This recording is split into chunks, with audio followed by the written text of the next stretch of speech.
पाकिस्तान इस समय अपने इतिहास के सबसे बुरे दौर से गुजर रहा है। हालात इतने खराब हो चुके हैं कि अब पानी सिर के ऊपर बहने लगा है। देश पर इस समय करीब 4.8 अरब डॉलर का विदेशी कर्ज चुकाने का भारी दबाव है।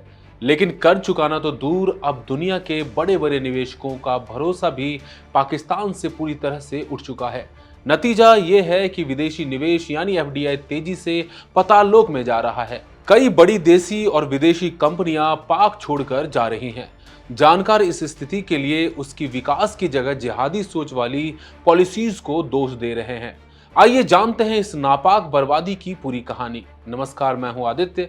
इंडिया.com में आपका स्वागत है। टाइम्स ऑफ ओमान की एक ताजा रिपोर्ट के मुताबिक साल 2026 में पाकिस्तान में आने वाला विदेशी निवेश करीब 33% गिरकर सिर्फ 1.19 अरब डॉलर रह गया है। साथियों, जरा सोचिए, साल 2023-24 में ये 1.92 अरब डॉलर था, जो अगले साल गिरकर 1.83 अरब डॉलर हुआ और अब तो ये बिल्कुल औंधे मुंह गिर गया है। अगर देश की कुल जीडीपी के हिसाब से देखें तो विदेशी निवेश अब 0.45% से भी नीचे आ चुका है।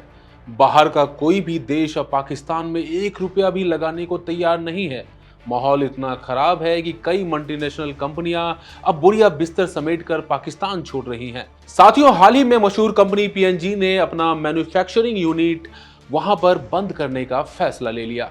इसके अलावा शेल, टेलीनॉर, उबर, यामाहा और एनी जैसे दिग्गज कंपनियां या तो पाकिस्तान से बाहर निकल चुकी हैं या अपना कारोबार समेट रही हैं। कई विदेशी बैंक और दवा कंपनियां भी देश छोड़कर भाग रही हैं। अब आप सोच रहे होंगे कि इस मंदी का पाकिस्तान के आम लोगों पर क्या असर हो रहा है। दरअसल पाकिस्तान की अर्थव्यवस्था पूरी तरह से इंपोर्ट यानी विदेशों से आने वाले सामान पर टिकी है। फ्यूल से लेकर खाने पीने की चीजों तक सब बाहर से आता है। हर साल पाकिस्तान अपनी जीडीपी का करीब 4% हिस्सा सिर्फ खाड़ी देशों से तेल और फर्टिलाइजर खरीदने में उड़ा देता है। डॉलर की कमी के कारण अब देश में तेल और बिजली का भयंकर संकट पैदा हो गया है। हालात इतने बद से बदतर हो चुके हैं कि सरकार को बिजली बचाने के लिए स्कूल बंद करने पड़ रहे हैं और दफ्तरों में काम के दिन घटाने पड़ रहे हैं। लेबर फोर्स सर्वे के आंकड़े बताते हैं कि देश में बेरोजगारी दर बढ़कर करीब 7% तक जा पहुंचा है। पाकिस्तान के ऊपर कर्ज का बोझ कितना है, इसका अंदाजा आप इसी बात से लगा सकते हैं कि वित्त वर्ष 2025 के आखिर तक देश का कुल सरकारी कर्ज बढ़कर करीब 80.52 ट्रिलियन रुपए हो गया है। वहीं बाहरी कर्ज भी 138 अरब डॉलर के पार जा पहुंचा है। यह कर्ज अब पाकिस्तान की कुल जीडीपी के करीब 70% के बराबर है।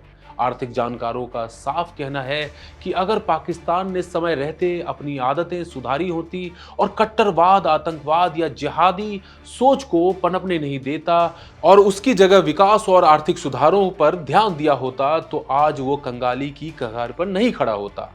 आज दुनिया में उसकी छवि एक भिखारी देश जैसी नहीं बनी होती। इस पूरे मुद्दे पर आपकी क्या राय है, कमेंट करके आप जरूर बताएं। बने रहिए इंडिया.com के साथ। शुक्रिया।